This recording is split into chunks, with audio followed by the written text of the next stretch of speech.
Hi everyone, my name is Carly Bell and I like to do machine embroidery tutorials.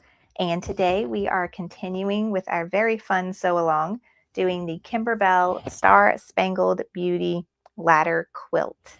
And so I'm excited to be back. We're going to be doing two fun blocks today. One of them I'm very excited about. I really like this block. It's the 8-point star on there. There's 3 of them. So we're going to be running through one of those today. And we are going to be doing one of the pieced filler blocks. So let me take a second to say hi. Okay, sorry, I was running late. I clicked the button for my camera to start and then it said, can't find the camera. And I'm like, are you serious? It is hooked up the same way it is always hooked up. But for some reason, my computer did not want to recognize it today. So I had to restart my computer and thank goodness that all made everything work. So I am here. Sorry, I am late. So good morning. I see Joanna and Leslie and Kathy and Trish and Renee. I'm so glad y'all are here. Thanks for joining me. Let me give my little intro. So if you are new here, we have been working on this quilt for a few weeks now, and this is class number 10 in the series. So if you are popping in for the first time, I have some resources for you to go check out. Let me get my computer situated here so that y'all can see. But I have a website dedicated on my a page on my website dedicated to this sew along. So you can see it here. And on this page, it has our live class schedule. But don't worry if you miss some classes or you're just not able to participate live with me. I have all of the class replays here for you on this page as well so that you can go watch them. I have links to all the supplies that I'm using, including the designs, the quilting, the fabric, and then all my little tools that I use. There's also a color chart for the thread colors we're using. And then I have put together a free PDF that you can print out as a kind of cheat sheet to help you stay organized throughout this project because it is large and I know I needed to make myself a cheat sheet. So I figured I'd make it pretty and share it with all of you. So this is here for you if you need it. Okay, so let's go ahead and jump into today's block. So we're doing the pieced filler block and the 8-point star today. At first, I thought the pieced filler block was going to be similar to something we did in another Kimberbell quilt that we did a sew along for. I think it was the Halloween one, where we pieced, sewed together the 3 little blocks and then put them on the machine and just quilted them. But this design is made like the Perfectly Pieced subscription, which I've done with Kimberbell and Me Time before, where we're going to piece it in the hoop. So everything's done in the hoop. The only thing is that we're going to rearrange the order of stitching than we normally do with quilting a block and then adding some sort of design or applique on top. That order is going to get changed up with the piece block. Then the 8-point star is very different because we are going to piece half of it in the block, in the hoop, half of the block in the hoop, put it all together, no batting, no quilting, nothing. And then once we get our 2 halves done, we will use our sewing machine to sew them together and then put it on the hoop and quilt it. So a little bit different processes today for the 2 blocks that we're going to be working on. So let's go ahead and get into it. So let's do the pieced block first. Well, actually, let's go to Embrilliance and see how we're going to do this. So let me open up Embrilliance. Let me see which screen it's going to open up on. There we go. Let's make it big. And let's go find the designs. Kimberbell, Star Spangled Beauty. Okay, so let me look at my cheat sheet. And let me look at the instruction booklet. Okay, so there are 2 blocks. One has block 1 has the fabric with like the red, white, and blue gingham, and have these. I think this is the one I'm gonna do. So blocks 1 has these bricks. So basically we're going to piece these in the hoop going across like this, and then we're going to quilt on top of it. Okay, so I need these 3 pieces, and with these are the 2 sets that we're going to make, and then it has 2 different quiltings for each one. So let me zoom in. So there's the quilting for block 1, which is the stars 12, and the quilting for block 2 is going to be the plaid. All right, let's see what, I don't remember writing 2 in the, yeah, piece filler block 1, piece filler block 2. So we're doing 1. We need the 2x6 stars 12. Sorry, I don't have this where you could see it. I'm on page 38 in my book. I need a 2x6 piece of batting. These are my fabrics, and we're using cream colored thread for quilting. Okay, so I have that, my 5x7 hoop. So all we need to do is just go open up the design for the piece and then open up the quilting, and we're going to merge them together and kind of reorder them. So that's what we are looking to do in Brilliance. So I need background quilting, stars 12, this one, embroidery files, pick your format of choice, and I'm looking for 2x6 vertical. That's horizontal. This one's vertical. So I'm going to double click that and open it. There we go. So that's the design. That's the background quilting. And now I also need, let's go back to the beginning. Okay, so here is my file with all the embroidery designs. Pick your format. And we are looking for the pieced filler blocks. Okay, and I can drag and drop this right on top. Okay, so I have 2 designs here. I have the background quilting and I have the pieced filler block. So let's look at the steps for this one so I could see what I need. Okay, step 1 is an outline showing you everything. And this is showing you like where to put your fabrics. Then this is like the perfectly pieced method where you're going to lay a piece of fabric down. It's going to stitch 1 line across, we'll trim it. And then we'll add another piece of fabric on top of this, right side down. It will stitch this line, and then we will flip that fabric over. So it's like the flip and fold method until we get all 3 pieces. And then when it's done, it does a tack down for all the pieces. So this has nothing to help us with batting, and then of course no quilting. So the process we usually do for these blocks is we do our batting, we add our background fabric, and then we do our quilting. But now we're changing this up. First, all we're doing is adding the batting. So we need this step. I cut my batting to fit in this box perfectly, so I don't need this step. I'm going to delete it. There is no background fabric for this step because the piecing is going to make it. So we actually don't need any of the background fabric pieces. All we need is showing us where to put our batting and our quilting. Except the quilting needs to be last.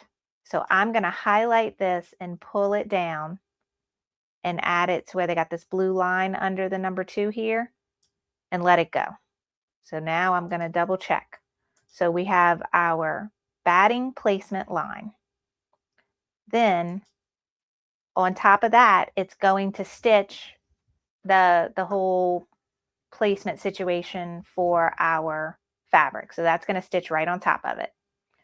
Then, nope, that's not right. We don't want the quilting. We need to, let me right click it and go to move last. Okay, so we have our placement for everything. Then we lay our first piece of fabric, tack it down, trim it, add our other one, flip and fold. Tack that one down, trim it, add our other one, flip and fold. And then it's going to tack everything down. And lastly, we'll do the quilting. So does that make sense to everyone, how we change the order of things? This is for the pieced filler block. What we need is to add our batting. We do all the piecing in the hoop. And the last step is to do the quilting on top.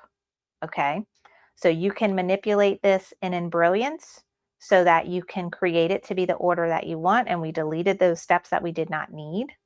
Or you can just go straight to your machine with this design and this design and open this one first and just stitch the first step, then close it out, open up your pieced block design, stitch the whole thing out, close it, then go back to your background quilting, open the design and only stitch out the last step. Okay, so whether you want to put this together in Brilliance or just do it on your machine, that's the order that we want things in. Okay, great. Joanna said it sounds good. All right, now let's go ahead and open up the 8-point star while we're here. Here it is. So the 8-point star is very different. We're not, all we're doing for this is piecing it in the hoop. So you can go straight to your machine with this design. There's nothing we need to add to it, change, reorder, none of that stuff. You can go straight to your machine with this design and we are going to run through it. Once we are done, and we're actually going to stitch this out twice, okay? Once we are done, we're going to put the two halves together using our sewing machine, and then we're going to quilt it. Kind of similar to how we did the clear blue tiles method in the last class, but depending on the size of your hoop, you may have to use clear blue tiles to quilt the whole thing, or you might be able to just float it on your stabilizer and quilt it fully in one go, which I think I'm going to be able to do because I want to say the final block is 6 by 6. So I need to save this and this to my USB stick. So save stitch file as, and click my USB stick. And I have a folder. There we go. And I'm going to name it Pieced Block 1 because I'm going to have another one. And the only difference with that one is it will have different background quilting. Save it as a PES file. And then this is going to be the same for every block. So you're essentially doing this design 6 times. 8-point star, save. Okay, so that is it for putting the designs together. I'm ejecting my USB stick from my computer. Okay, so for both blocks, we're going to be working in a 5 by 7 hoop. Now, if you have a bigger hoop, you may be able to stitch out more than one block in one hooping. So for instance, the 3-pieced one, I probably can fit, might even be able to fit both of them in here, but I don't think I have all the pieces of fabric cut for the other one. I think I'm missing one piece. I got the 3 for this one, and then I got 2. I got the 2 for the other one. I'm missing the 1 piece of fabric I have not cut into yet. So I'm not going to stress about it, but I just want to show you. Let's go back here. Okay, I got a giant hoop on here just because that's what I was working with. I never did change my hoop, huh? Let's see. Let's go to 5 by 7, apply. Okay, no, I don't think I can add. Let's see. I'm going to select both of those, and I'm just going to use my arrow key on my keyboard and move it all the way over so like it's on the line. Okay, and now I'm going to copy it and paste it, and I'm going to use my arrow keys, and I'm just checking to see if I could fit 2. I'm going to know what I'm watching right here, and it's if that turns red, then I know I've moved it over too much.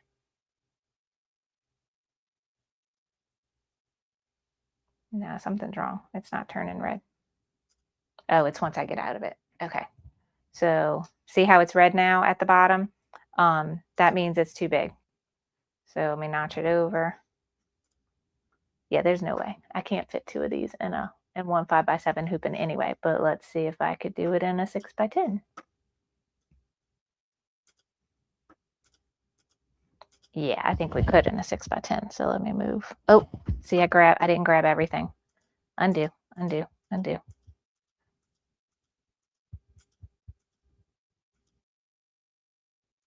I don't know how many times I got to click undo. Okay, let me click undo one more time.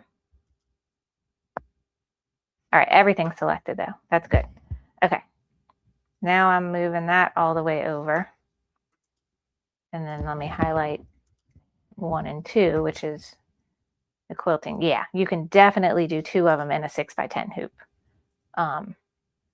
So if you wanted to do 2 of them, you could. The only difference is we would delete just this stars bit at the very end here and add in the plaid. And then you could color sort if you wanted to.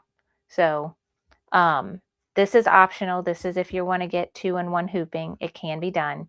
It's just going to take some time and setup. So personally, I think it'll just be easier for me to stitch out 1 at a time. So that's what I'm going to do. All right, so we're going to do everything in a 5x7 hoop. And we are going to hoop just our stabilizer. And if you're tuning in for the first time, I got the excellent recommendation when I first started Kimberbell projects to not worry about having to use poly mesh. You can use lightweight cotton muslin as stabilizer. So let me clear off my table because I know this is probably very distracting, seeing all these things laid out. So this is all my 8-point star stuff.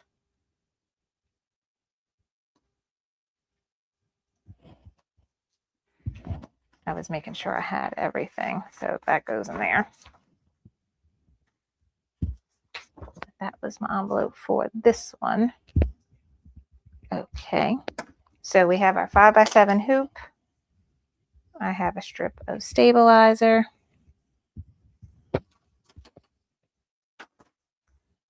And I am going to hoop it and make sure it's nice and tight.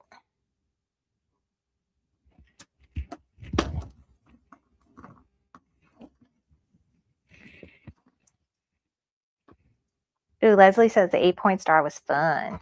Okay, good. I'm excited about it. It's super pretty. All right, so that is hooped. I got my batting. I got my 3 pieces of fabric. Okay, so first we're going to go to the machine and it's going to stitch a placement line showing me right where to put the batting. Okay, so let me make sure my USB stick ejected. Yep, it did. Okay, let's go over to the machine. And I have blue thread on. It doesn't matter what color thread we use for this step. But if I remember right, the quilting is done in cream, so I might switch over to cream. But blue might be better because then y'all can see the lines. Because everything we're going to stitch for this pieced filler block will not be seen except the quilting on top. So you can do all these other steps in whatever color you want. So I'll keep the blue on because that will help y'all see it better.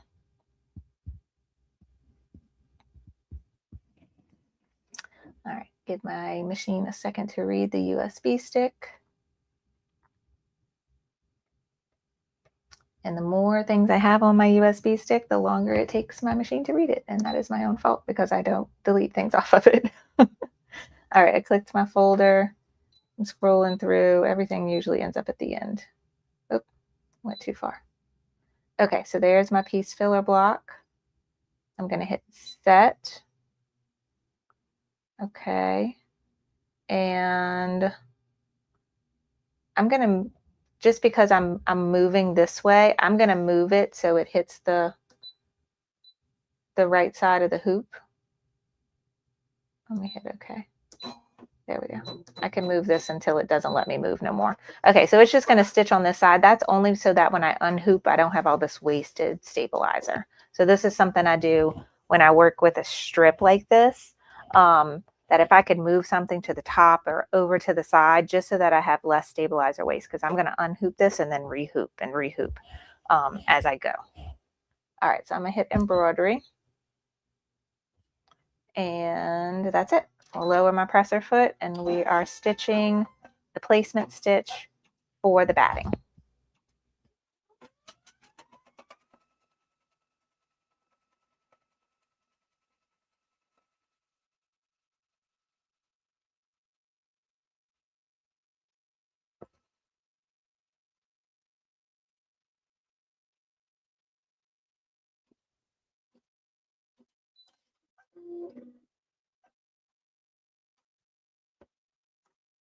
All right, now I'll take this off and go back to my craft table, and I'm going to show you how I add the batting. Now, this is optional.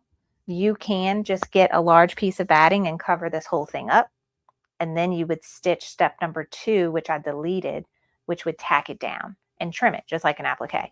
I choose to cut my batting to size to save. I find it saves me time in a step. Less trimming is always better in my book.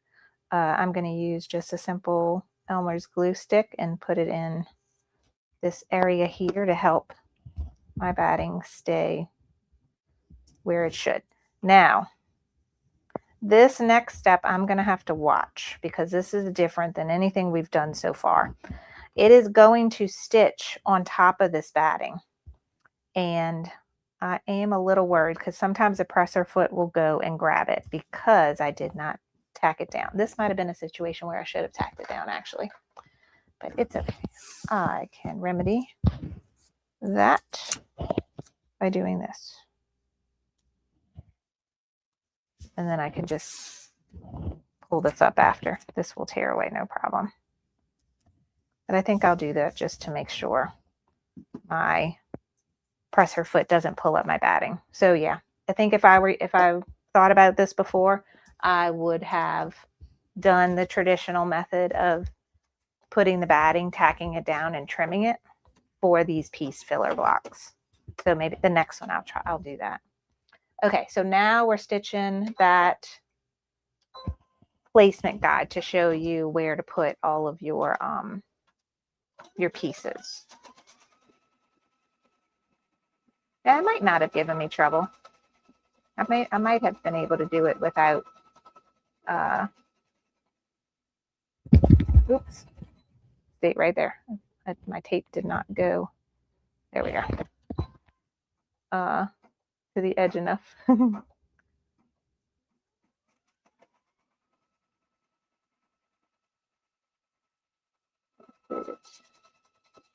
Oh, stop.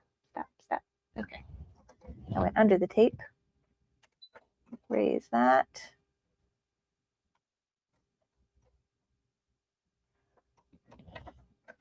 I'm going to go ahead and cut it. I'm putting my scissors in between the presser foot and the thing because I caused myself trouble here. Okay. Raise that. Put that back down. So really, I only needed to tape the corners, and I needed to tape them better than what I did. Okay, I cut my thread, and it went up in the machine. I have to rethread my needle, and then I'll back up a few stitches.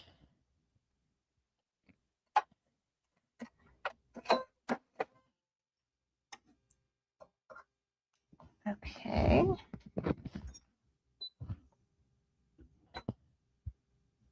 This is just a placement stitch, so it's not that important. I don't need to worry about stitches coming undone or anything because it literally is there just to be a placement stitch. See, it didn't catch right there, but that's okay. I don't even need it.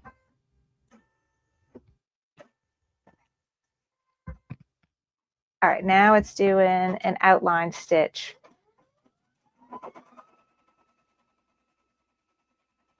Around the whole thing. And this is kind of also going to serve as your cut line.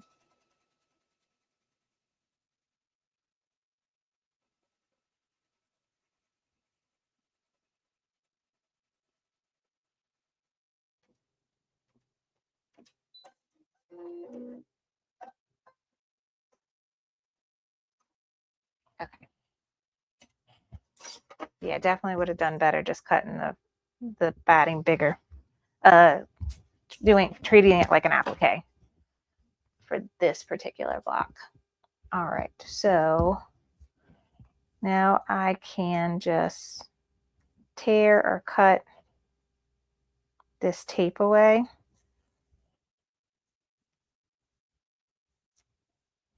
The stitches are more like a basting, so they're not super tight. So it may be not as easy to tear it like usually.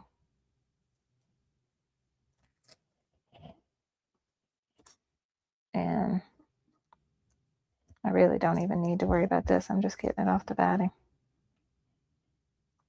Actually, it's not even important. I'm gonna leave it alone. Okay, so let me get my fabrics and double check my stuff. So this is C, this is B, this is A. And the order, according to here, is C, B, A. All right. So now we're going to do fabric A. This is the only fabric that's going to be right side up. And we're going to center it over section A, which is this one. So we're going to do this. Okay. We want to make sure that the fabric goes over this outer blue line. We want to make sure that we don't have it lined up on one side and going over on the other. We want it to be where you have some overlap on either side. And it might even be better to turn it this way. Yeah. And you want it to have overlap on the bottom too, because remember, this is where we're going to end up trimming the block. So we want to make sure we have some area to trim so that we get it just right. So we're going to cover up section A, and we want to go beyond this blue line as well. And it's going to end up doing a stitch right below this blue line. Okay, so we're going to bring it to the machine and do that. Then we're going to trim it. And then since we're doing the flip and fold method, I'm going to bring my fabric folding pin with me. Or you can bring it back to your ironing station. And once this is tacked down and into place and you're going to flip and fold it over, you can take it and iron it if you'd like to as well. So you have a few options. Okay, so I'm taking this and this and my scissors that I think I stole from my machine. Yes. All right, I'm going to go back to the machine.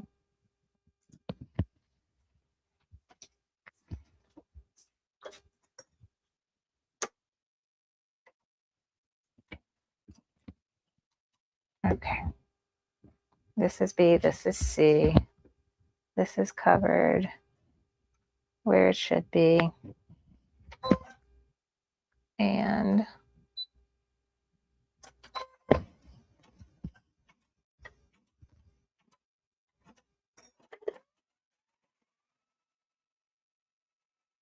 all right. So it does that one line across. Actually, let me get my better scissors.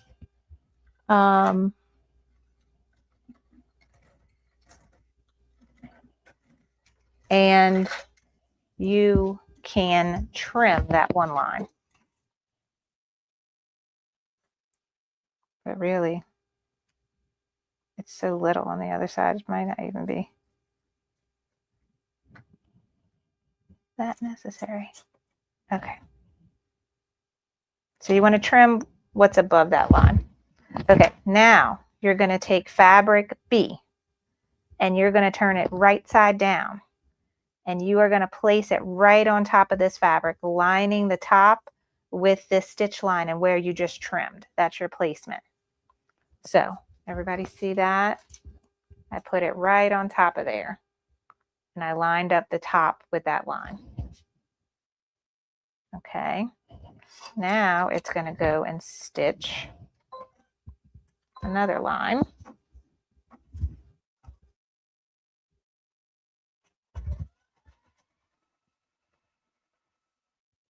Okay. That line is stitched. And this is when you can take it off your machine and go fold it and iron it. Or you can use a fabric folding pin. Something's on there. Which I have listed in my supplies on the home page for this sew along. I got it off of Amazon. It's made by Clover. And you just add the solution that's in the pin, which I think is basically like starch. It's just watered down starch.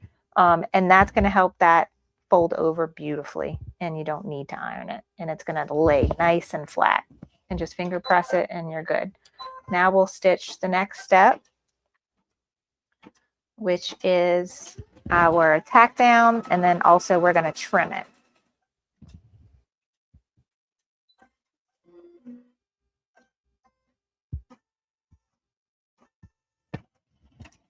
Okay, so I'm just going to pull this out and trim right above that stitch line.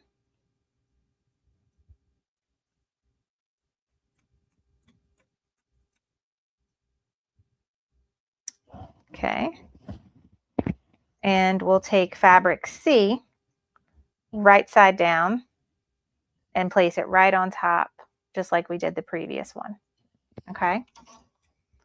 Everybody see that? We just put that right on top, right sides together. And now it's going to tack it down.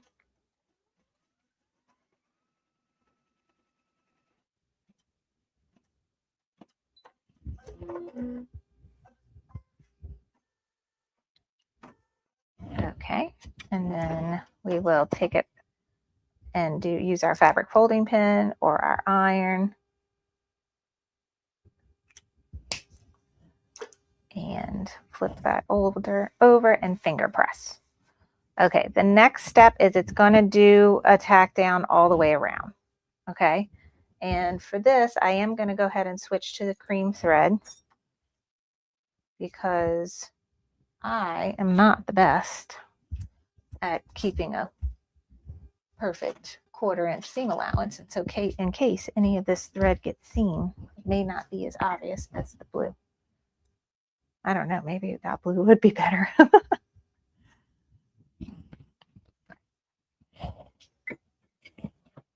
Or I could use my water soluble, actually.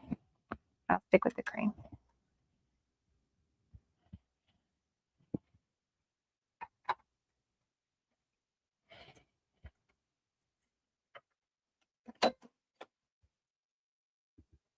Okay, load this back on.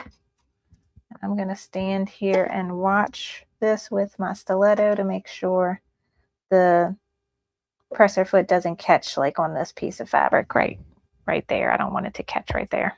I don't know if you can see it. Okay. Lower my presser foot and go.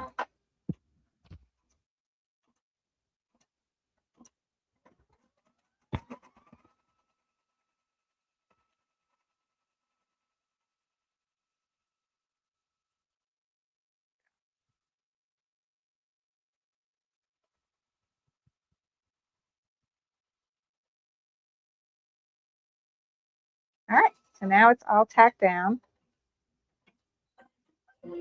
And the last step is the actual background quilting. And I'm doing that in cream. And just lower and go.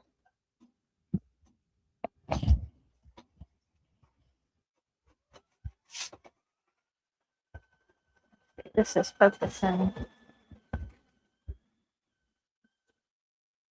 There we go.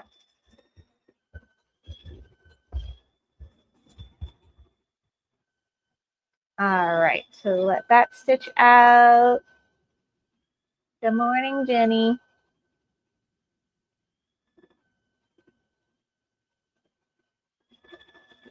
Trish wants to know, did I ever get my Stellara fixed? It is getting fixed on May 26th.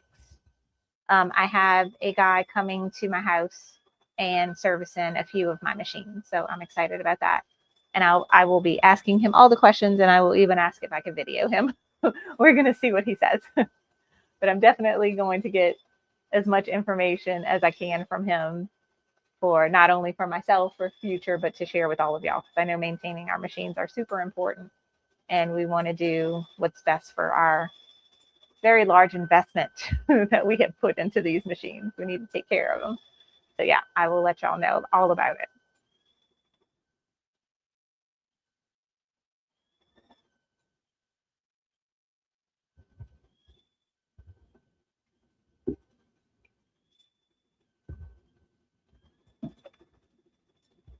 Okay.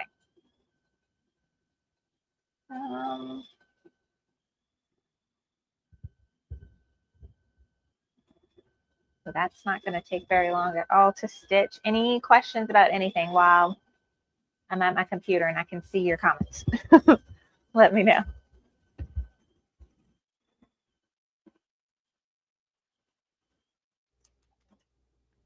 Let's see.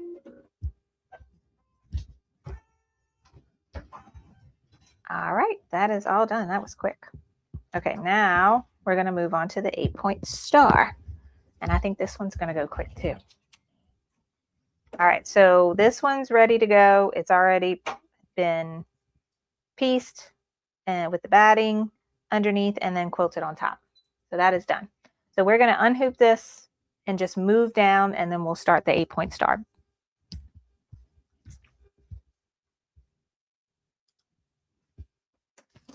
All right, so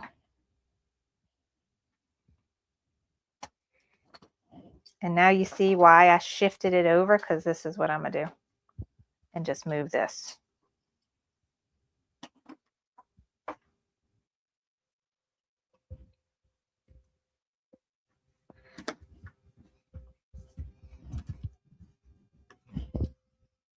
Oh, I wanted to tell y'all too. So I'm doing all, my quilting with my embroidery machine, but I am still, I feel like a beginner when it comes to traditional quilting. Like I got some knowledge under my belt, but I have a lot to learn. As I feel like we all do, like with everything. Like I don't know everything about embroidery, but I do feel a lot more confident about embroidery than I do about quilting. So I have a quilt shop in New Orleans, and I've met the owner a few times. She's super nice. Her name's Laura, and she has classes at the quilt shop, but it's literally always when I cannot go. And I think I can go to some classes. She's having one every Thursday night from starting this Thursday into June. But I need to call and talk to her because I will be out of town for the ones in June. Well, 2 of them in June. So I'm going to see if I can make them up when I get back. But the bulk of the knowledge I really want to learn is happening in the classes that I can go to. So they are putting together a quilt, and they're going over, in detail about half square triangles and flying geese, which flying geese I feel like I need help with. So I'm excited about that. But I still have to figure out transportation for my kids because they usually go to piano lessons during the time I need to go to this class. So we're going to get it figured out. Like I said, it's always something like going on where I can't go, but I'm making it happen. All right, I'm loading the 8-point star. I'm moving it over all the way over there, as much as it lets me. Hit embroidery. Okay, and the first step, I'm just going to leave the cream thread on. The first step is the placement stitch for the background fabric. So in this case, the background fabric for all of the 8-point stars, 2 of them are the plain white, and then 1 of them has the more creamy color. So this is all my fabrics for all of the 8-point stars, but let's look at the book. So it's the star number 1 is red, and then star number 2 has the darker blue outside and the cream background, and then star number 3 is a lighter blue. So I need white here. Then I need my 2 pieces of red. Ooh, I don't have something cut for the red. I'm missing something. Okay, so maybe we're not doing red. Maybe let's do the blue, the middle one. Okay, I need cream. I need dark blue. I'm missing a piece for that too. Okay, the third one. White, the teal, the gingham, and the flower. I got everything for one of them. I got 2 small pieces I still need to cut for the other ones. Okay. So here are my pieces of fabric for this star. The white background, the teal is the points, and then there's an inner grid of 4, and that's with these 2 fabrics. We are going to stitch the same design twice. And what you want to make sure is for the little inner parts that are going to make the grid, you stitch them out the same way. So if I use this fabric on top for this hooping, I want to use this fabric on top again for the next hooping. And what's going to happen is when I unhoop this and I turn that star around, this will end up being here, and this will end up being here. You get my picture. Dropped it. So it will look like this once it's turned around. So then we'll get that little 4-corner grid, and I keep dropping this piece of fabric. So this is what we're using. That first step was just to show you where to put your background fabric.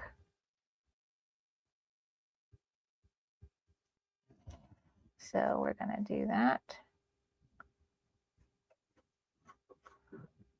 And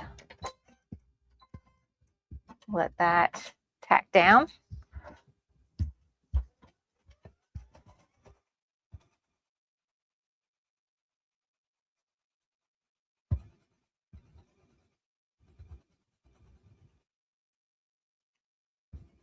And I'm looking to see, I need my light blue thread. There's only one step in here that will be seen, and with it, it'll be my light blue thread. So I'll have this ready. Okay. Now that is tacked down, and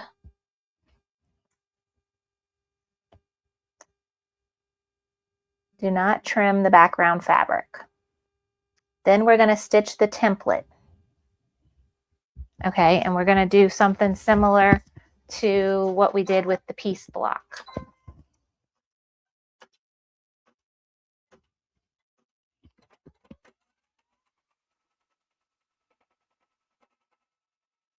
Okay, so this is just showing us where our 2 squares should go.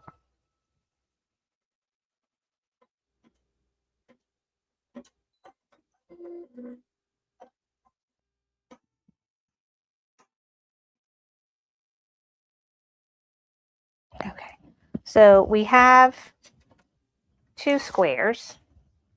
I know I did it in cream, so it's a little hard to see.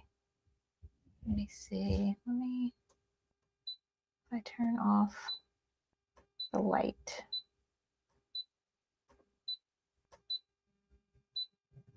Can you see it now? Maybe.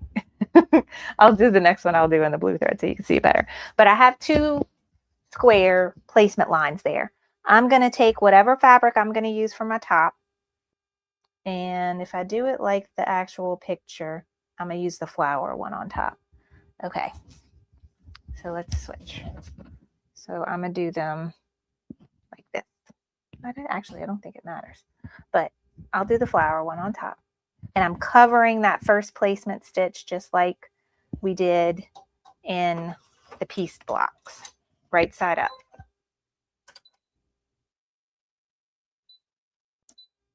Okay. And it will stitch going across.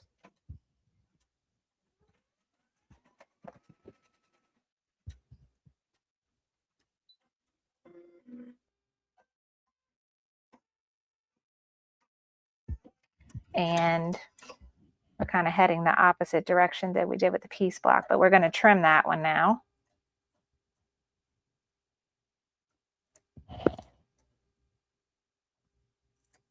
Okay. And we will lay our second piece of fabric right side down and line it up right here with the bottom.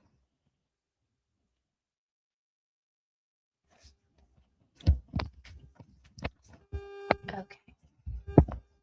Just checking some things, sorry. All right, so that's in place. Put my hoop on, lower my presser foot, and then it will tack it down, and we'll do the flip and fold method.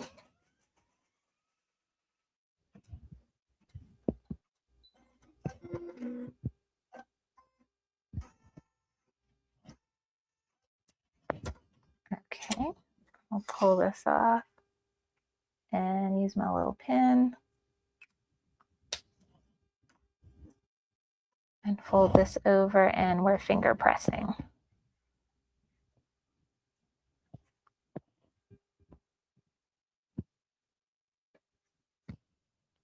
Okay, now let me check and see what's next. Okay, now it is going to tack down those two pieces of fabric. So I'm going to put my hoop back on, and I'm going to have my stiletto ready. And you can tape this if you want to. But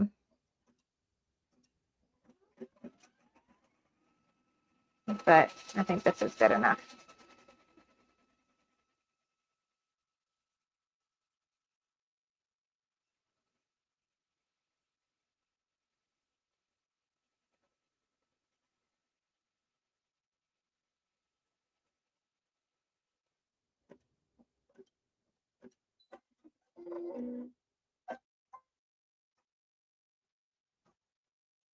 Okay, so that is done. We're going to take this off the machine now, and I think we're going to trim these two pieces.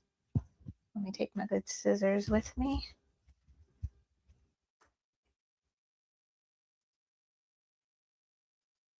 Hey, Stacy. All right, so yeah, I was looking.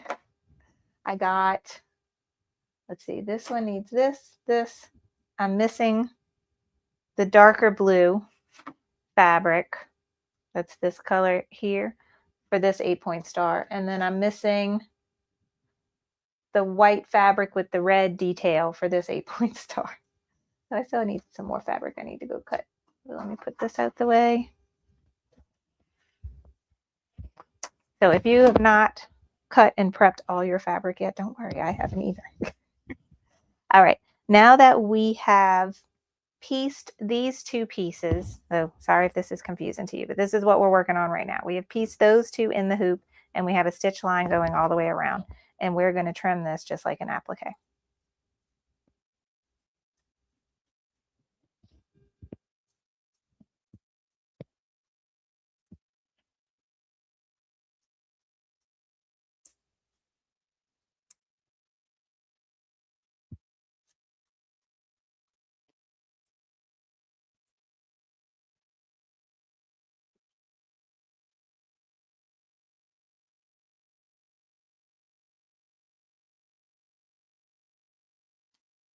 Oh wait, was I not supposed to cut this one? No, I am.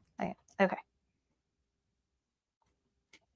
All right, yeah, so we trimmed the whole thing, and now we have these two little blocks here. All right, now we're going to go back and it's going to stitch another placement line, and we're going to lay some fabric on top of it.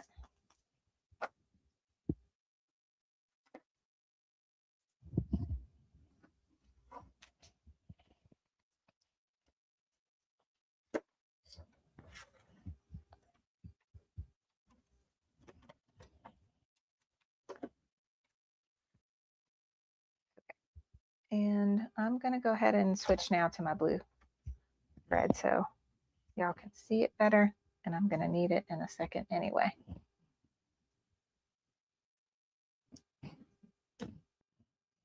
So this is the color of the stitching you will see outlining the star.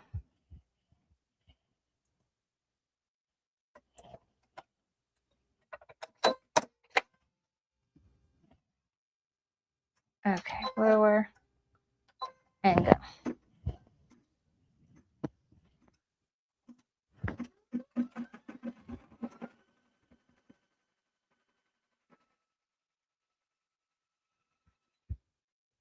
I'm just trimming this because it bothers me. Okay.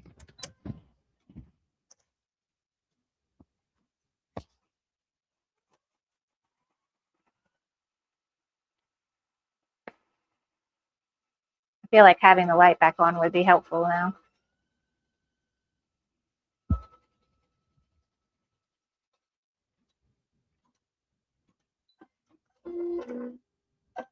My lights are causing a shadow. Okay, let me turn the light back on for the embroidery machine.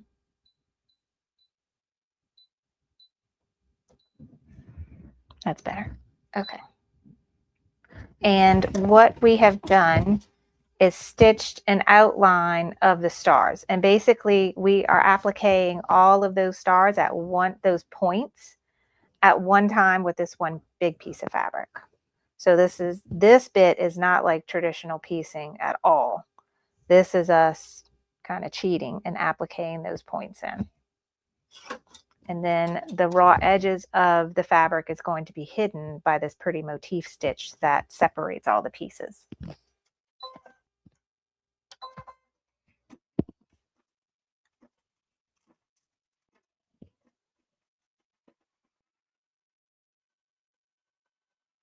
Yeah, as my mother-in-law would say, I'm cheating.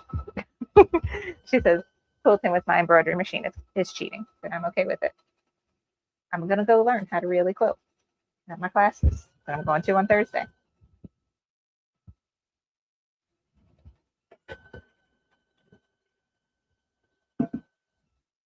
Okay, I saw somebody got a new machine, but I didn't get to read the whole thing. Let me just say.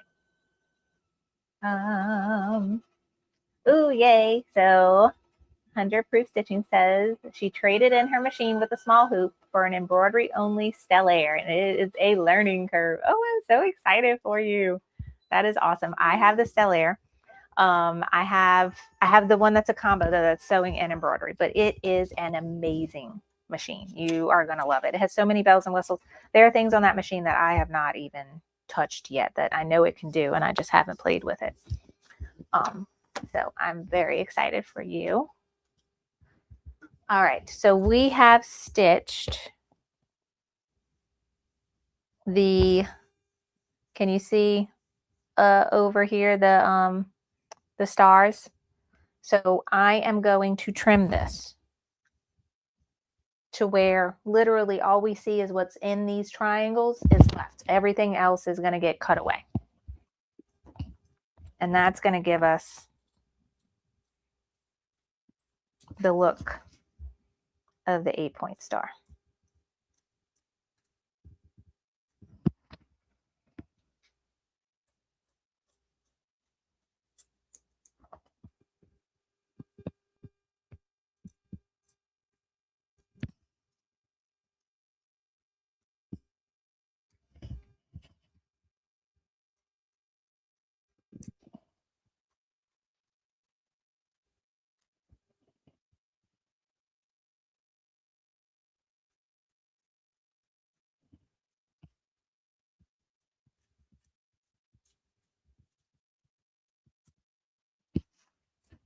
Now we need to trim out this bit.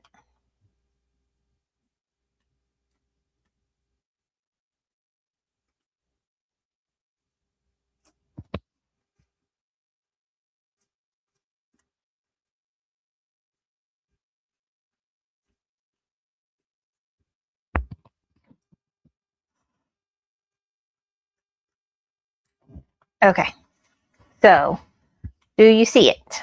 Isn't it cute?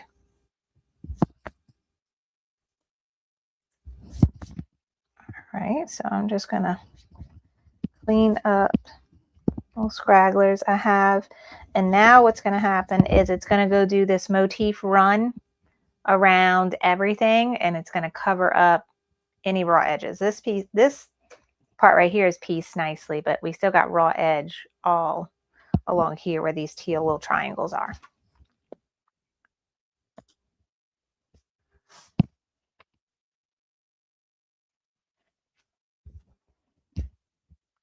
Okay, yeah, it's not going to put any stitch in between the two nice ones that we pieced together.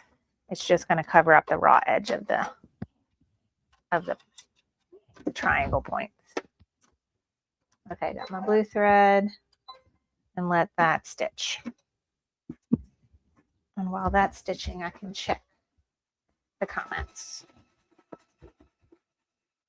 So let's see.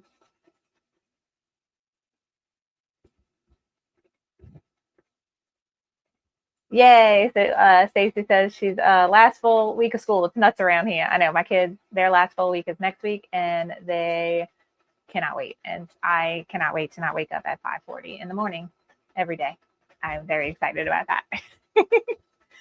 Oh yay, Joanna's going to get her grandson from the dorm. Have fun with that.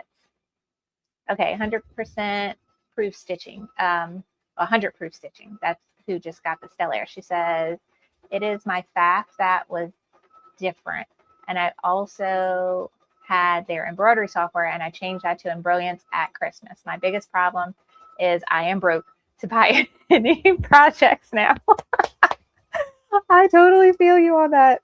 So yay, I'm so excited for you. But literally now you have the best machine, and you have nice software that is user friendly.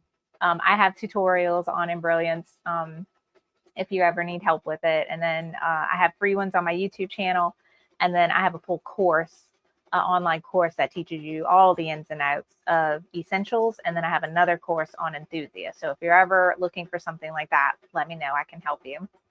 But that's so exciting. Use your scraps you have in your sewing room, and you're going to be able to make all kinds of stuff until your bank account recuperates.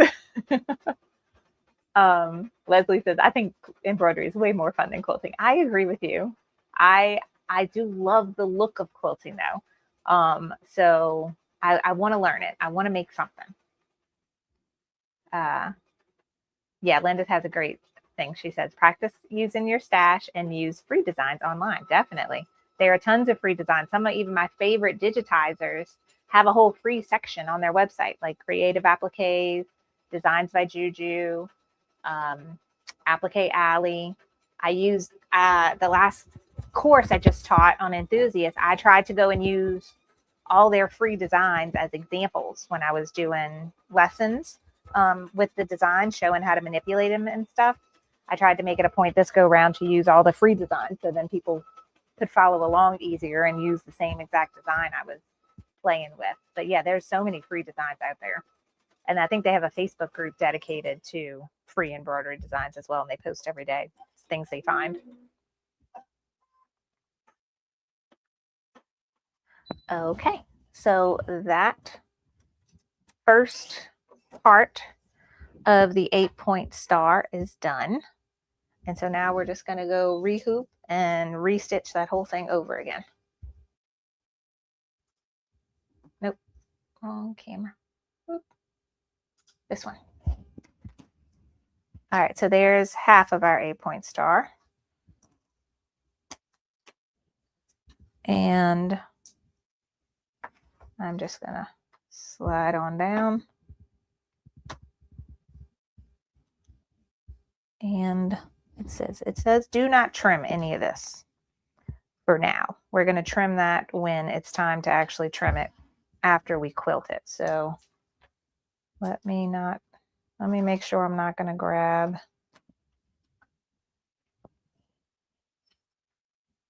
any of that on accident when I hoop. Yeah.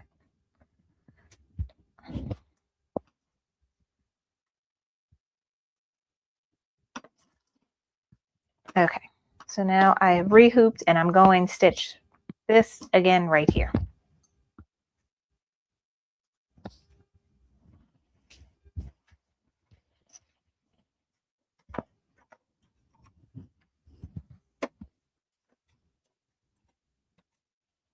And this should be enough out the way.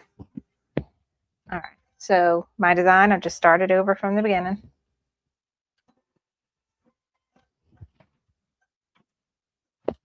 I'm just stitching it again.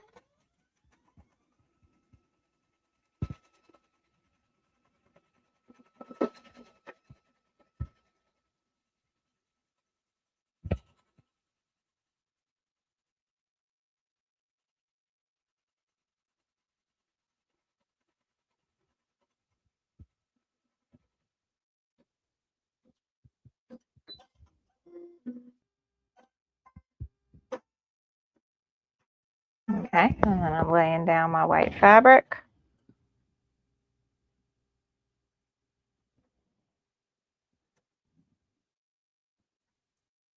I'm just going to clip this guy. Make sure I don't catch him on accident. There we go. And lower and go.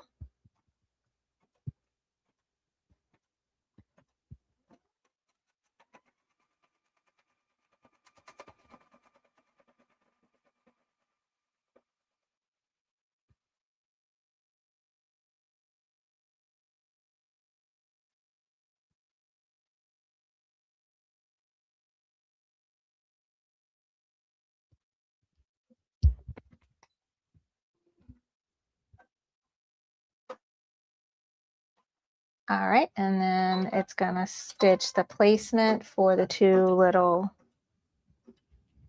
boxes.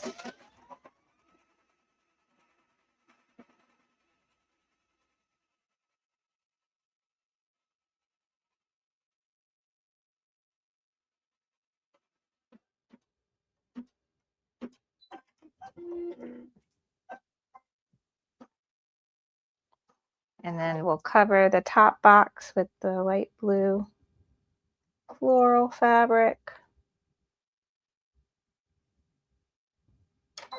just as we did this one.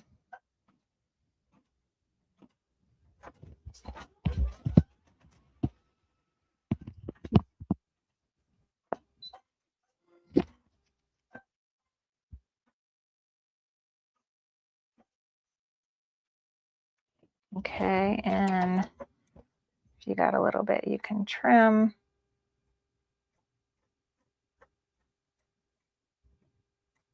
Right along that stitch line. And then you're going to take your bottom piece of fabric, right side down, line it up with that bottom edge. Put my hoop back on and it will stitch that into place.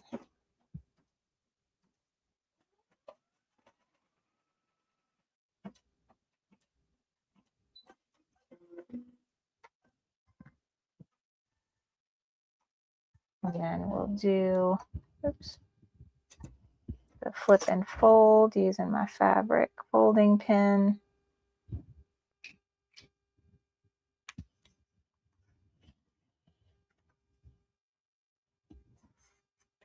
And then finger press that in place.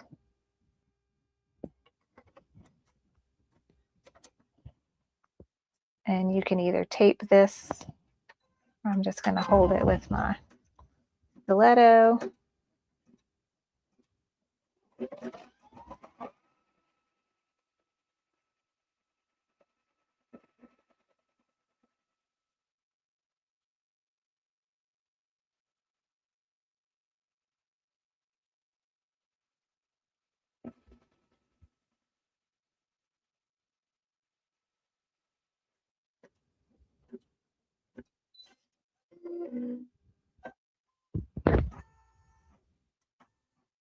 Okay, and now we will go trim those 2 boxes.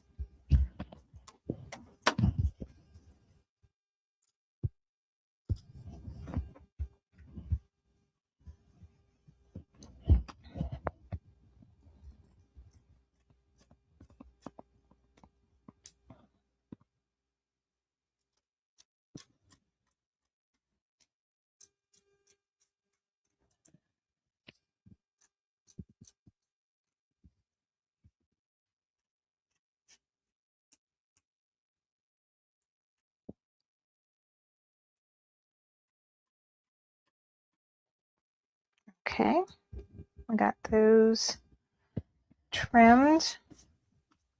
And now we're going to go stitch the placement for the star points. Okay.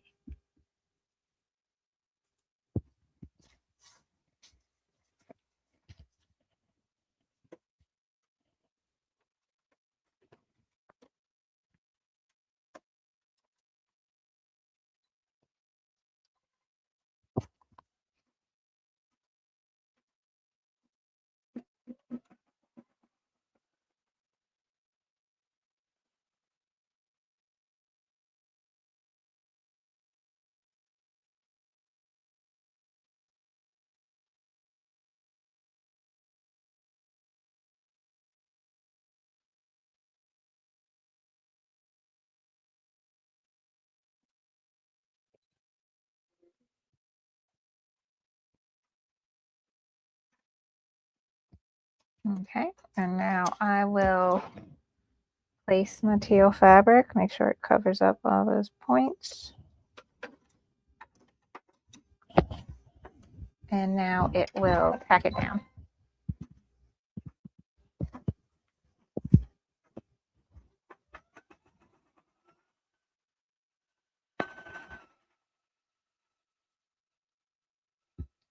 Let's see.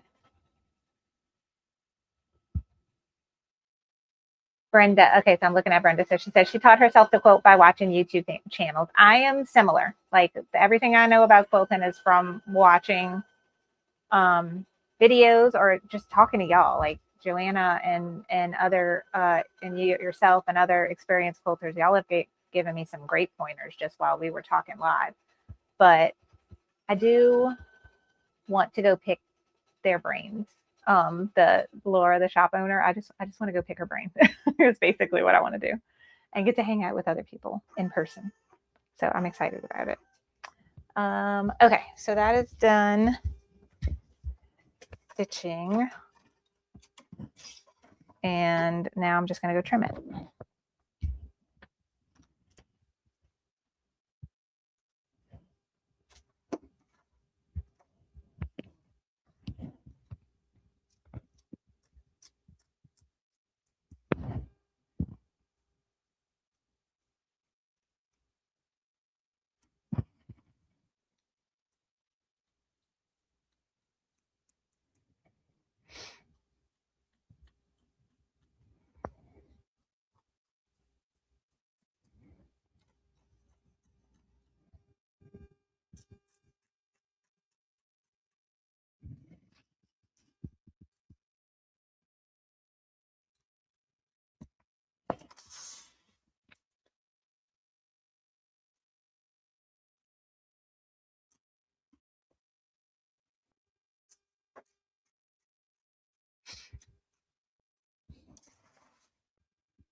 Okay, so now that is trimmed, and we'll go do the final step, which is that outline with the motif.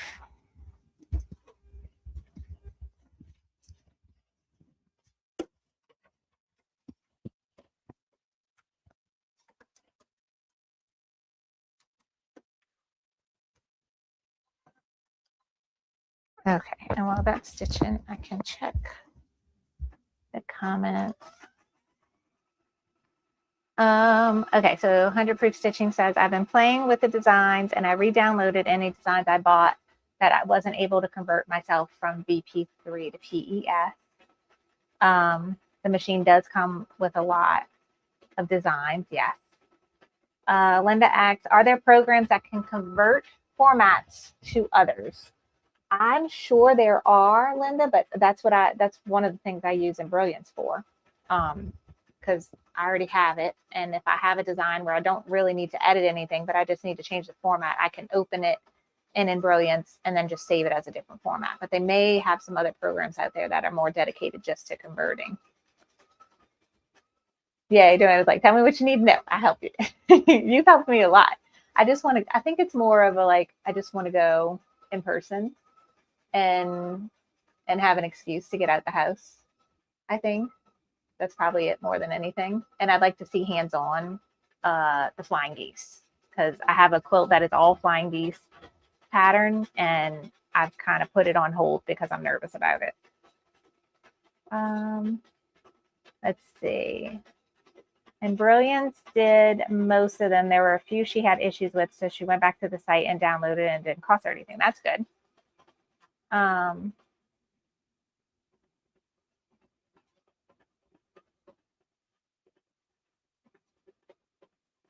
Okay, Becky. Becky has some great tips on flying geese on her show this morning. Ooh, okay, I'm gonna go back and watch it. So Becky her YouTube channel is Power Tools with Thread. If you haven't watched any of her videos, she has some great tutorials on quilting and embroidery. Yeah, these are beautiful points. There are no way that I would be able to probably piece together these points as well.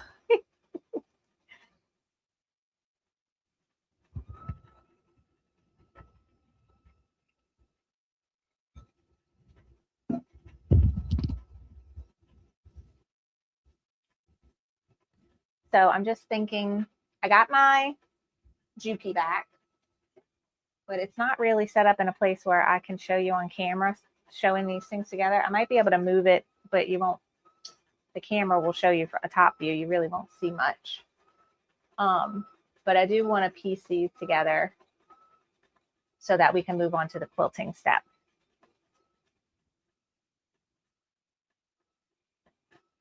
And although this is just sewing a straight line, joining these two blocks together, I do need to make sure the points all line up. So I'm going to take my time and try to do it good. And this is when Joanna can share her expertise of lining those points up just right.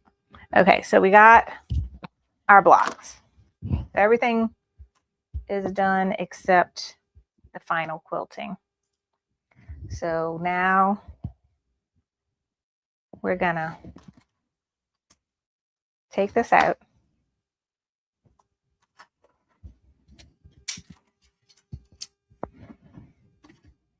And we're gonna start trimming.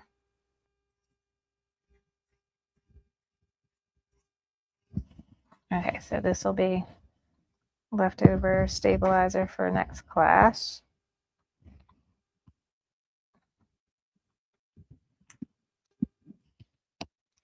And let's see.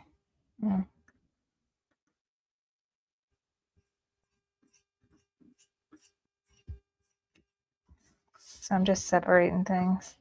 So let me cut this way.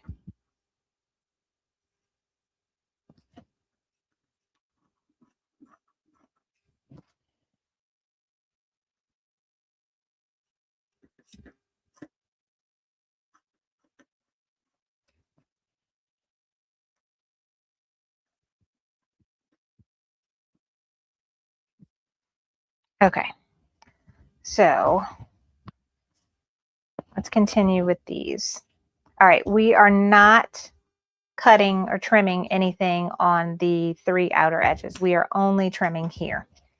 And we are trimming right on the stitch line. So you're going to need a ruler and your rotary blade.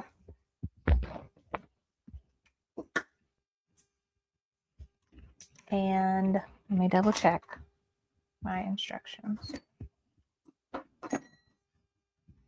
Okay. Trim the excess stabilizer around the background fabric.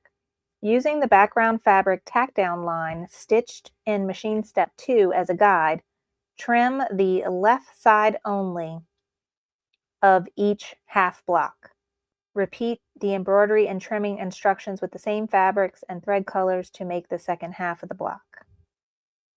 Okay, and then we'll sew that together. Using a 1/4 inch seam allowance, sew the matching pair trimmed sides together as shown. Be sure to match the seam and stitch lines. Press the seam. Repeat these instructions to complete the next 2 blocks. Okay, so we're trimming on this line, which when I look at it, this line and the very edge of this point, when I'm at the tip of my fingernail right there, that is a 1/4 inch. So when I have my ruler, if I got the 1/4 inch line lined up right on those 2 points of those teal triangles, that's putting my ruler right on the stitch line. So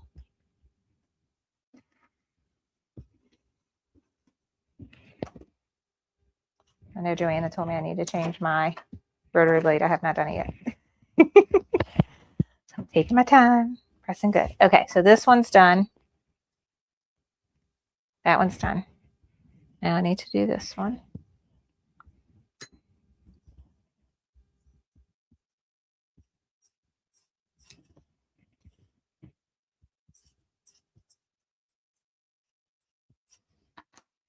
These are also old scissors, so they don't cut well. It's okay. All right, so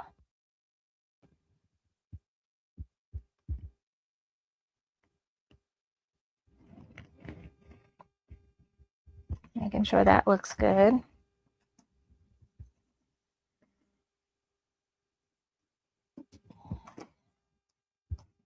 Okay. All right, so now we have this and this, which we need to sew together, right? So I'm thinking I'm going to try and match up these points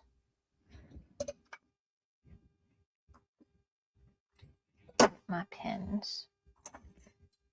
And one tip that I've learned from y'all through either YouTube or when we have my VIP Zoom classes is to go in on one side and come out on the other. Something like that, but that might be only when you have actual seams. So let's see. And then I want to match up these 2 blocks right where they nest, kind of the 2 seams nest into each other like that.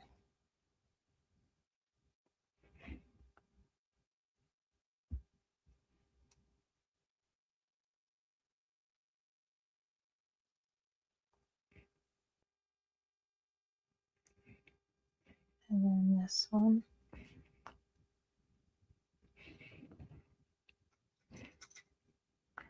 All right, Trish says, I just changed my rotary blade. I'm always surprised what a huge difference it makes. I'm the same way. So realistically, how often do y'all change the blade?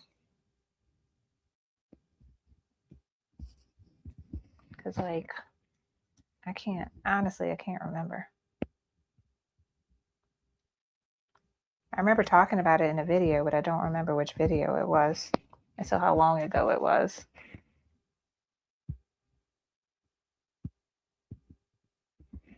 Okay. I think that's good. Joanna, do you approve? Does that look okay?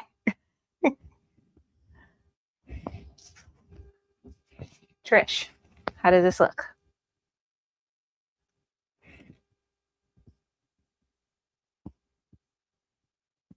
So we just gotta make sure it lies flat.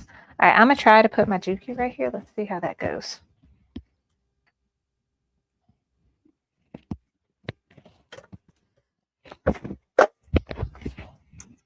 And let's see if it's even worth doing, if y'all can even see anything.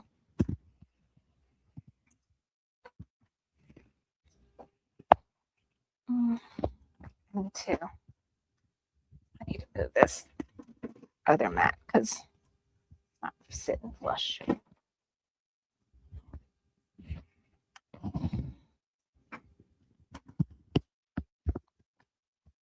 Okay, you can see why I'm saying it's probably not super helpful, but I actually like my machine better right here anyway. Okay, so where I struggle with my Juki is I do not have a 1/4 inch foot. I have the foot that came on it. I think it's a 1/4 inch foot. When I lay it flat, I see the 1/4 inch line on my plate. It doesn't lie flat to that. I was actually looking recently. I usually use my Stellaire a lot more when it comes to, I want y'all to see this. So let me do some maneuvering real quick and move my camera that is on the embroidery machine right now. And let's see if I can move it around so y'all can see it. I don't know if it's going to let me.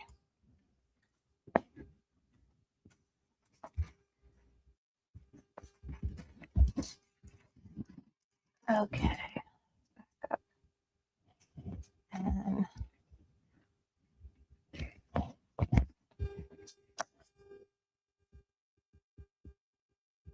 okay, now you can see the foot. So I could see the 1/4 inch line on my plate, but that's not where the edge of the foot is. So I don't know if I should be trying to line it up with that line. I don't have any other feet. It came with, I do have a walking foot. I have a free motion foot. I think this is a zipper foot. And then this is a screwdriver. So when I have this, I bought a Teflon foot, but it's super skinny. So I don't know how good my 1/4 inch seam allowance. Do I have tape? I do have tape. Oh, I bought that cute tape that has the lines on it. The cute CA. Here we go.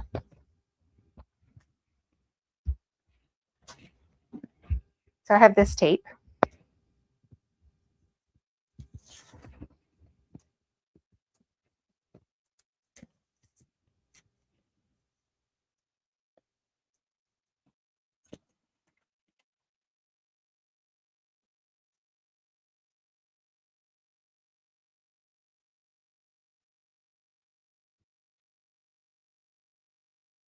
I don't know how right that is, but at least be a good guide. Okay. That will work. All right. So now I have this tape line as a guide. And if y'all saw my room right now, y'all be laughing at me. I'm like doing trapeze stuff through all these cords and cameras around me. Is my machine turned on? Yes, it is. I just fixed it all back up because my dad borrowed it to do some, I don't know if I need to back stitch, but I'm going to go ahead and do it. My dad borrowed my machine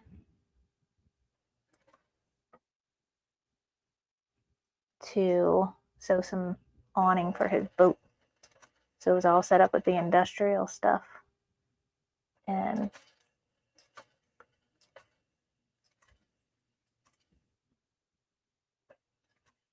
I'm taking my time. I usually zip through on the Stellaire, but I want to make sure this gets just right.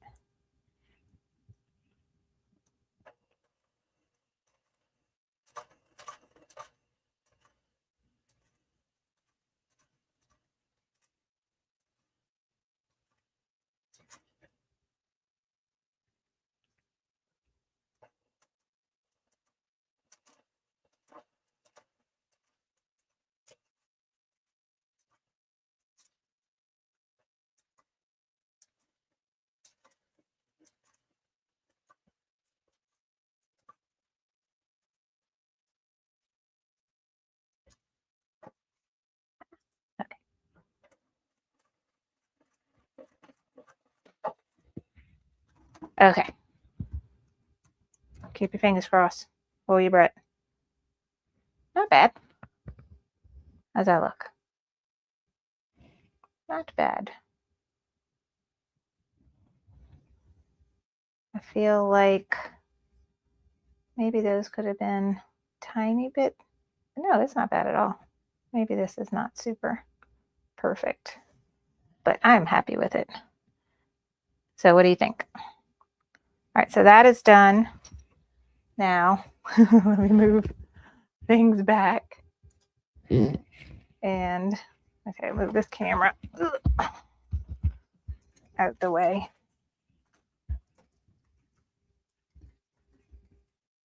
And back to the embroidery machine.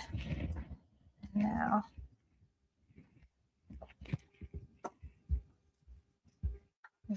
pick all my pins up before I kick them everywhere.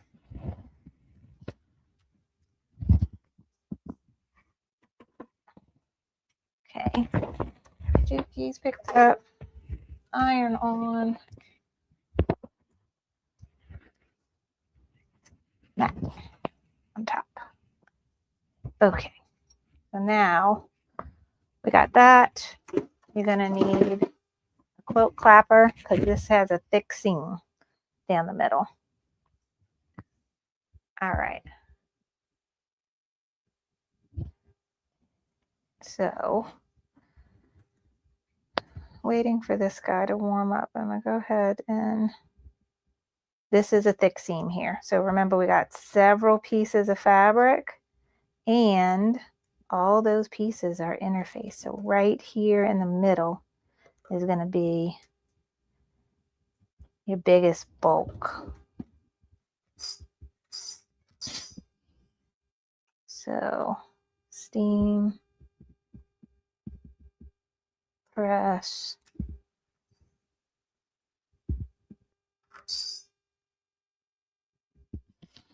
and then use the clapper. Do I have a seam roll? I do. I don't use it very often. I have this guy. So I should do that before I, because I feel like I don't need it now. I probably should have did it before, huh? Okay. And then press the rest of it.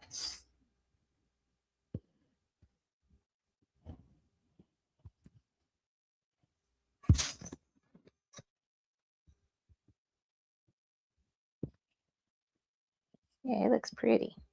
I really like this block. I'm always attracted to quilts with this block in it too. Like they always catch my eye.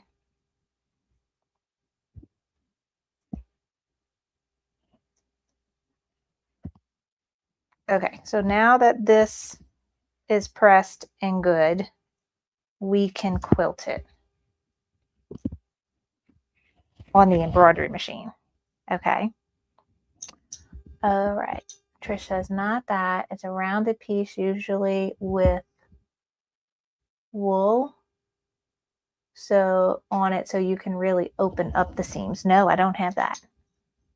You have to show me what is it called? A seam roll? Okay, I'm gonna look it up after. Or a presser bar. Okay, I'm gonna go look that up. See, I have lots of things to learn.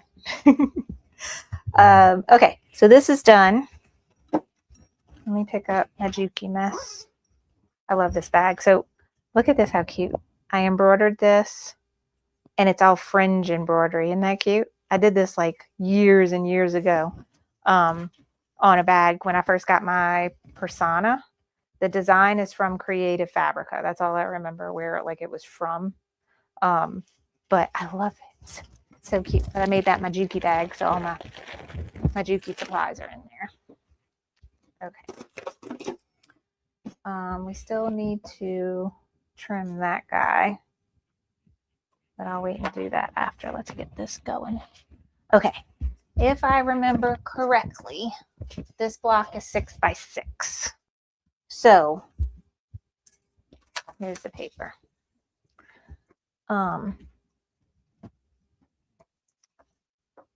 I tried to staple this back together, but it's coming out again. This is star 3, so it wants stars 11 6 by 6. So all I'm gonna do, well, you know what? We're gonna have to manipulate it in Essentials. So let's go to Essentials and let's open up that embroidery design. Okay, here, background quilting, and what I said, stars 11, this one. And I'm still doing block by block. If you can't quilt this, if you have a 5x7 hoop, you're gonna have to use clear blue tiles to quilt it. And you can refer to our class number 9 and 8. We go over how to use clear blue tiles. But I have a 6x10 hoop, so I'm gonna make this work, even though the design is going to be too wide for my hoop initially. Okay, so that's it, 6 by 6. I have a 6 by 10 hoop. Oops, open. Go back over there. Okay, I have a 6 by 10 hoop open. This design is just literally like 3/16 of an inch too wide for me to stitch on my machine. But the only bit that is too wide is this basting stitch. So I can A, manipulate the basting stitch only, or B, not stitch it at all and just delete it. Okay. If you have a 6x10 machine hoop, the problem is you can't go to your machine with this design and just skip those 2 steps. You have to open it in software first and delete those 2 designs, because my machine will not even let me open this. Okay, so that's something to keep in mind. So with normal background quilting, we have batting placement, batting tack down, background placement, background tack down. I am just going to, you know what? I still want it because I think it's going to help me line things up nicely. Okay, so this is what we're going to do. We're going to not do batting tack down. We're not going to do batting placement. No, we are going to do batting placement. Undo. I do want it. Yes. And I'll still do the tack down. So I'm having 2 pieces here. Normally, I don't worry about batting placement because my background fabric's bigger. I just lay it on top. But this time, I really want to make sure that my quilting falls right on my star like it's supposed to. And so this line and this line here is going to help me make sure I place my pre-pieced block right in the center so that the quilting will fall on it just right. The problem is both of these lines are too wide for my hoop. So I've selected both of them, and I'm going to zoom in and I'm going to drag them to where they fall on the inside the hoop there. And let me go drag this one. And I'm watching for that red bar to go away. There we go. All right. So now that red bar has gone away, that's telling me that my design will fit in my hoop. I made it exactly 6 5/16, which is the max width of my 6x10 hoop for my Brother machine. Let me zoom out. Okay, that's it. It's ready to go. So this is what I need. So I need to go get my USB stick back, plug it in my computer, and then save stitch file as star 6x6. Save. Okay. So now let me eject my USB stick, and we need the 6x10 hoop, and we're just going to hoop some stabilizer.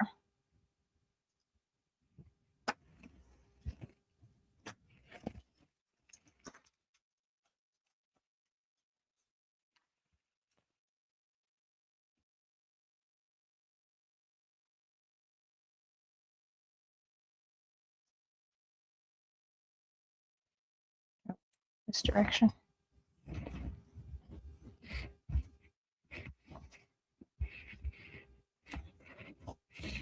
Okay.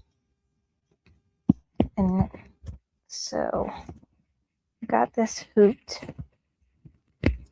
and my block is 6 by 10, and if I go and stitch it right in the center, you see all this wasted stabilizer that's going to happen. So what I'm going to do is I'm going to load my design and I'm going to move it to the top of my hoop. So then again, I got more room to work with as I move down my strip. Okay, so this is done. All right, and now we're gonna, let me make sure my USB ejected. Yep. We're gonna go to the machine.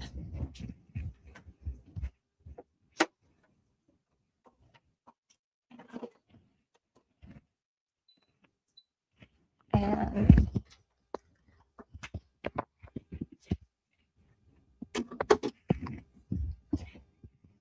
give it a second to read my USB stick. And we'll stitch the placement stitch. Ooh, you know what I'm thinking? It might, oh, it's okay if it does it actually. I didn't change the color of step 1 and step 2. They're both, I think, blue, which means when I saved it, they might go stitch out in the same step. But actually, it's no big deal because that's just the placement step. Okay, so here it is. Set and edit. I'm moving it to the top of the hoop as much as I can. Right? Yeah. Embroider. Yes. So it did combine steps 1 and 2 for me, which is the placement for my batting and the placement for my background, which is actually not a problem at all. It's okay if those two stitch at the same time.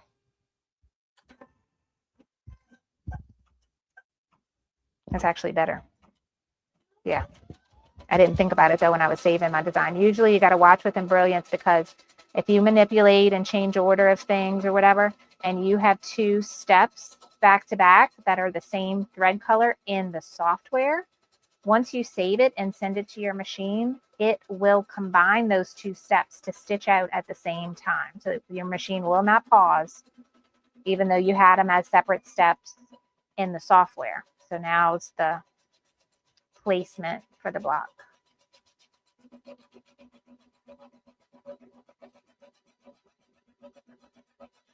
And what I have to remember is, because I manipulated this design, my side placement lines are not accurate. It's only the top and bottom that are accurate. I squished these side lines to come in more.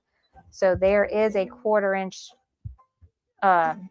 space between this inner box and outer box on the top and the bottom, like it's supposed to be. All right, that might be hard for you to see, but let's go over here.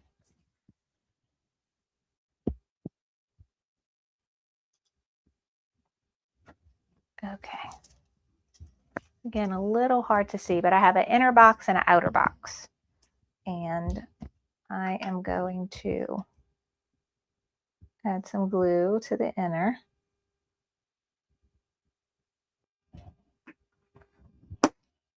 And the batting.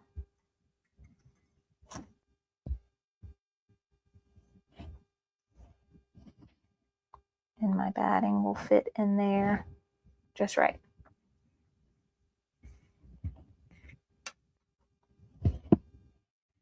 Actually, this little corner looks like it could be trimmed. There we go. All right, so that fits in there just right. Now, what I'm doing is I'm taking my pieced block. And this, let's zoom in. Okay. It's a little hard to see, but there is a stitch line right there. I want the stitch line at the top of my block right here to line up perfectly with that, and I want those corners to line up. So you can play with using, like, if you want to get it just right. To be honest though, I think it's still going to look good even if I don't place it just right. But I can like try to guide this pin in this corner and then do that.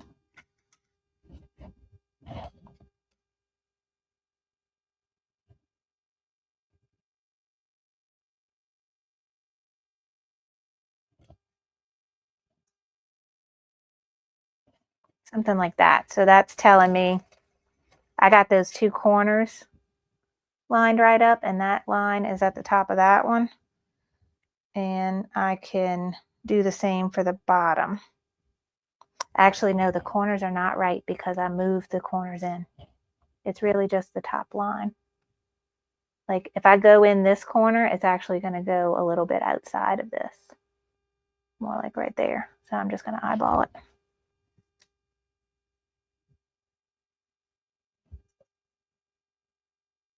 What I really need is a center mark. Here would be helpful.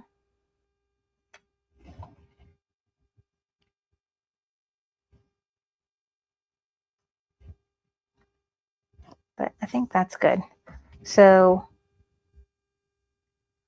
once we do need to use some sort of adhesive, so I'm just going to spray this lightly like that.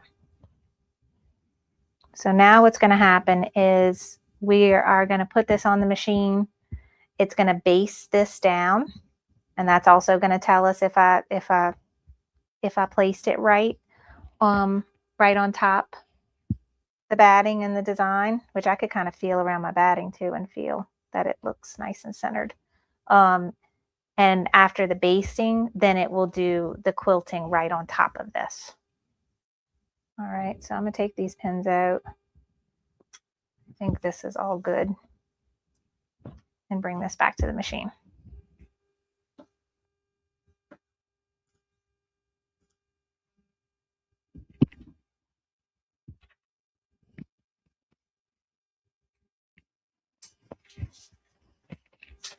Let's see. All right, and since this is a step where usually I use water soluble thread because I remove it. I'm not worrying about it with this one. I'm just stitching it. Let me look at my thing there. What background quilting color am I using? So on my cheat sheet is light blue. Okay, so we'll do the 8-point star, number 3 in light blue thread. So I'm using all the same thread color. All right, so next it's going to stitch the basting. And this will help me see if I got it lined up decent. And it looks like it's a little low, actually.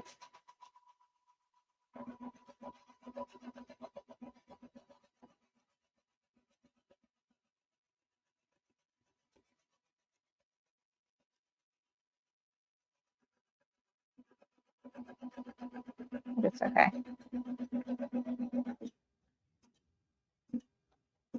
It actually doesn't even look like it's the same size box. But I think it looks good. So I'm just going to go ahead and stitch the quilting now on top. So let me get rid of this. Okay.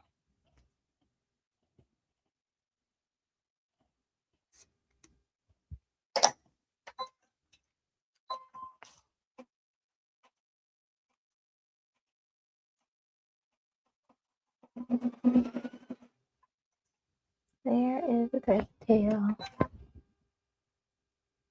Getting caught up in the design.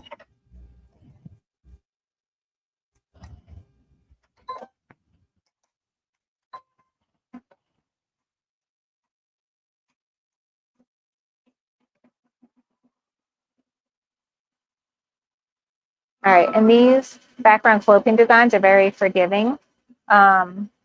And that if you don't have your block like perfectly centered, you're not going to be able to tell. Like the design is so like just flowy. Nothing is like hard sides. So it's going to look good.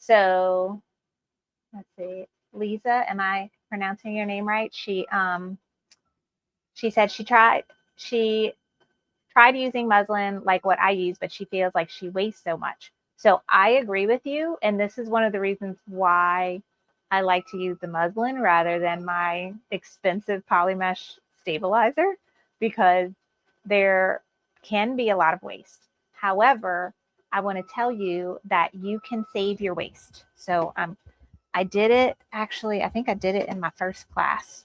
So I'm going to show you my box of strips. um, so on my other quilts I've done, what happens is I end up saving, like when I trimmed the block, I saved the strips of muslin. Okay. And I try to keep it together where they're all the same, like width or length or whatever. Let me get this. So what I will do is using my sewing machine is I will take strips and I will take this one and I'll just have a tiny bit of overlap and I'll sew those together. And then I'll move that down and I'll take this one and I'll have a tiny bit of overlap and sew those together. And I'll keep doing that until I make myself another strip that I can use for hooping. So I'll just keep adding on and adding on. And I don't try to have seams or anything like that. It's not important. It's just that they are sewn together. And someone told me this is called Frankensteining. And you could do this with stabilizer as well. But try to keep your scraps where I find the strips are usable, but you could do whatever works for you. And just keep sewing them until you have enough that will fit, your hoop will fit in again. And then go from there. So that's something you can do if you are trying not to waste or have as much waste. Oh, this came out adorable. Look how cute. Look how cute that is. Isn't that precious? And you can see maybe right here. Oops.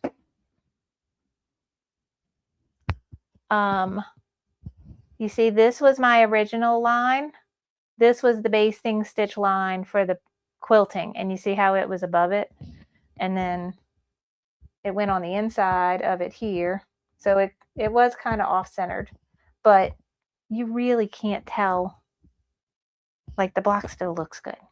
So you can center it as best as you can. And if you're like super unhappy with it, like you've laid it down and you did the basting stitch and you're super unhappy with it, it's a basting stitch. You can use your seam ripper and get it out and replace it again before you put your background quilting on top. Okay. So let me turn my iron back on.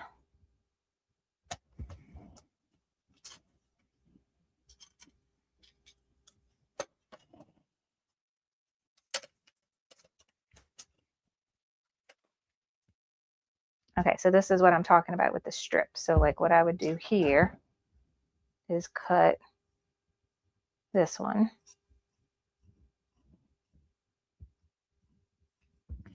I have that strip. And then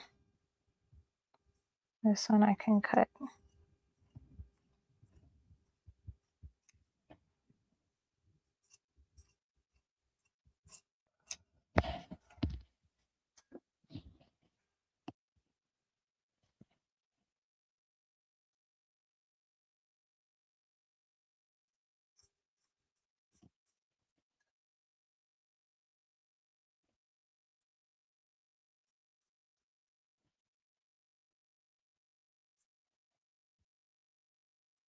Okay, so there's some strips. Oh, you can't see. There's some strips of the stabilizer that I just cut off, and I would put that in my little box to try to make something with later. And then I still have this I can get another hooping out of. All right, so we're going to press this one more time. We're going to press this with our first block. And then we're going to trim them into the final sizes they're supposed to be.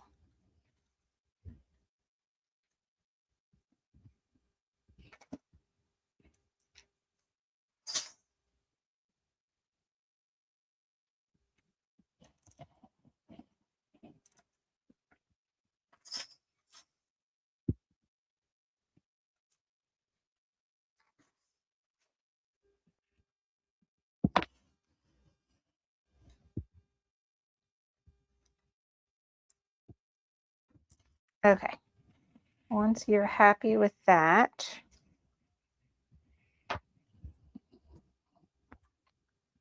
I'm gonna need my 6x6 square ruler. Okay, so I can use my orange pop ruler for this guy, and I'm just going to use my regular ruler for this one. So I'm going to make sure everything's out my way. And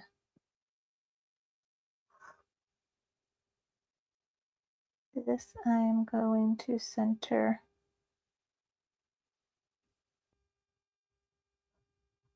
as best I can. I could see my center points here. This one's easy to line up here. It's here. I'm trying to make sure this line is falling right here.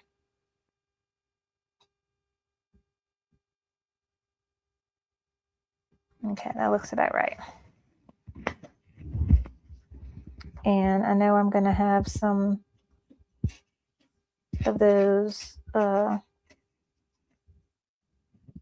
basting stitches still visible, but I think they will get hidden in my seam allowance. If not, I can just pick them out.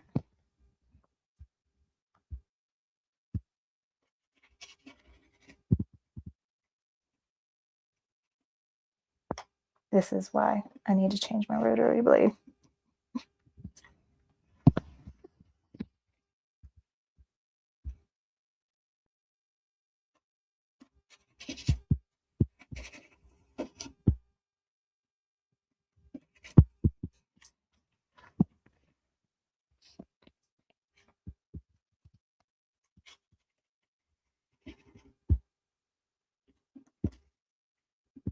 Okay.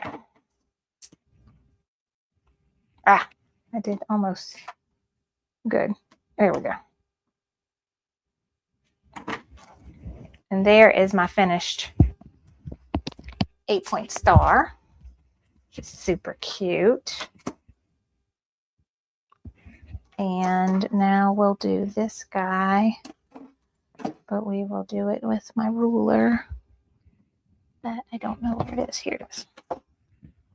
All right, and I'm just going to, I think, let me double check. I think I'm just going to line up my 1/4 inch mark.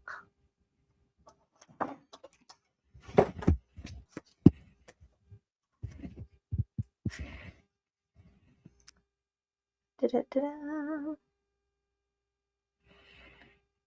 Using the trimming line as a guide, square the block to 6.5 by 2.5 inches. So I think the stitch line is where we trim. All right, let's measure. Yep, that's 2.5. And that's 6.5. So we're going to use the line as a guide.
See how I did. Yep, that looks good. All right, so we are all done with today's blocks of the pieced filler and the 8-point star.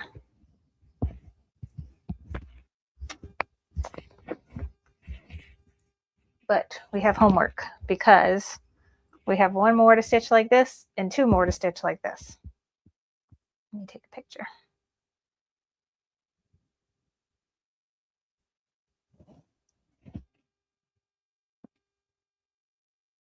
All right. Okay. So yay. I'm glad y'all liked it. I think they're super cute. Super cute. Look at that. I like it a lot. All right, so yeah, homework. 2 more of these. There's a red one and like a darker blue, and then 1 more of these. Follow the same procedure, but we're going to need all of these to be done by the end of this series so that we can sew them all together. So that's going to be homework for myself and all of you. Let me check the chat real quick. So Liza's saying she's having trouble figuring out how to cut the muslin. Are you talking about to like make the strips like I'm doing, or just trimming them out in general? I like the strip method because then I could just hoop, unhoop, move down, move, and go, and go. So what I'm doing is I have a 2-yard bundle of muslin, and I'm cutting it the width of the fabric into 12-inch strips. This works for me because I can, 12 inches is tall enough for me to put my 5x7 hoop up and down on that strip. And it's wide enough for me to use my 6x10 hoop horizontal. So like as I'm working down my strip, I can hoop, use either hoop. Okay. Or you could cut yourself a strip that's tall enough for your 5x7 this way, and then you can cut you a really wide strip so that you could do your 6x10 going down. So you customize it to how it's going to work best for you with the strips, but they're the width of fabric, and then cut your strip so that it's big enough to accommodate your hoop in whatever orientation you're working in. Then once you are done hooping and unhooping and hooping and unhooping, and you start cutting out your blocks out of the stabilizer, then I'm just cutting straight lines around my block. And so, you know, some strips will be shorter or longer than others, but that's okay. I can put them together in any kind of way so that I can Frankenstein them to make another strip again. So let me know if that makes sense. Yay. I just got my star blocks done. Now I have to do the quilting. Yay, good job. The flag block is what I'm having difficulty with. That is what we are working on Friday, right? Let me go back to my page and see. So I was looking ahead at the flag block too. That one's going to be, wait, I passed it up. No, I didn't. So today we did the fill piece and the 8-point star. So Friday we're doing the patchwork flag. I was looking ahead at that one too. And so we're going to start with that one on Friday and make sure we get that completely done before, because filler blocks are super simple and easy. And if we don't cover it, we can cover it in another class. But yeah, we're going to be spending some time on that because I know that could be difficult.